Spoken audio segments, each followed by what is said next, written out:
It can be a struggle to keep the true meaning of Christmas alive. And these days, it might not be the commercialism competing for everyone's attention. It's the screens. If you get discouraged thinking everyone's faces are buried in their phones, today's Tech Check is for you. Deseret News columnist Amy Iverson is offering a shift in perspective with ways to use technology to help all of us remember the reason for the season. Good to see you. I'm so excited for this topic. Yes. It brings up the question, what was Thanksgiving like at your house? Well, you know, I did look around and I noticed people were on their phones, but it was like a cluster of teenagers showing each other funny TikTok videos, or it was the grandpa and the grandson watching football together. And I thought, it's okay. Sometimes it's okay to have the screens be the thing that's connecting you, but how can we make it just a little more meaningful? We just had that conversation because on our Santa wish list, Boston's asking for a switch, right? And we had that debate of it's the one-on-one. If screens are connective, you feel a lot better about it. I don't know if that's just, you know, the pass on our mom guilt, but you feel better if it's forging connectivity. I definitely agree. Yeah. All right. So you have 3 ideas of how tech can actually help us if we're trying to steer our focus toward a more meaningful season. First, something for the youngest. Yeah. So I just love this little app I found called Jesus is Born! And it's just these cute cartoon illustrations that a man has done.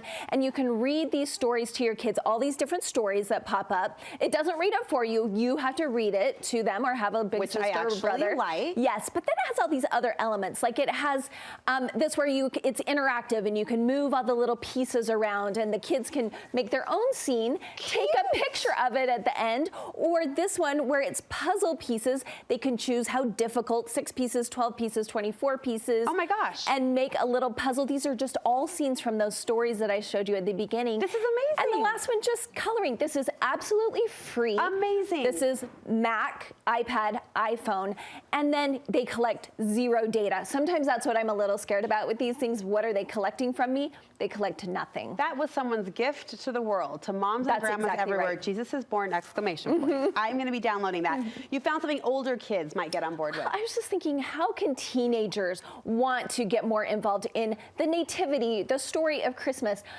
They've got to use their virtual headsets. That's what I decided. So many kids have these now. And I found this Alco VR, and it's actually for senior citizens, but they take you on tours all around the world. So why not have your teenager tour Bethlehem at Christmas time? They have this virtual tour of Bethlehem at Christmas time. You can see Manger Square. Wow. You can see the Church of the Nativity. Wow. And it's completely immersive where they can look around. You can invite 3 other Meta Quest virtual reality headset users with you. I say invite grandma, throw her the headset and let her.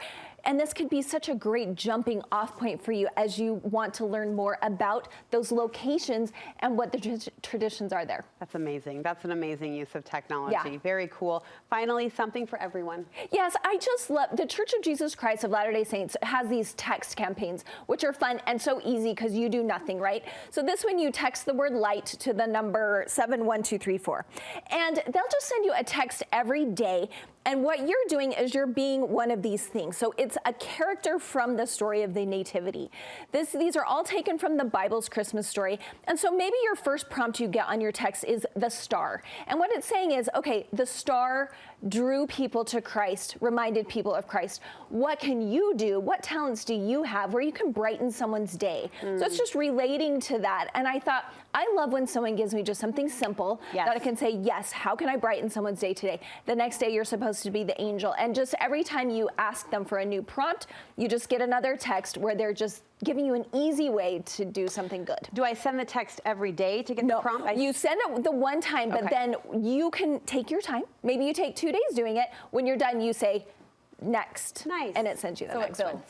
We talked about over the weekend how this will replace, we normally do highs and lows at dinner time. That's kind of our dinner time conversation. We thought these prompts could replace that pre-dinner chatter, right? Yeah, what did you do? Yeah. What did you do to brighten someone's day today? Easy. I feel like everyone could get on board. Great finds, Amy, really great finds. You're going to write up more details in your column? Yeah, so I'll put the links and everything, Deseret.com/Amy. All right, you see the link on your screen, and we'll link it from our website too, so you can see all of the details for these 3 fantastic ways technology can help us remember the reason for the season.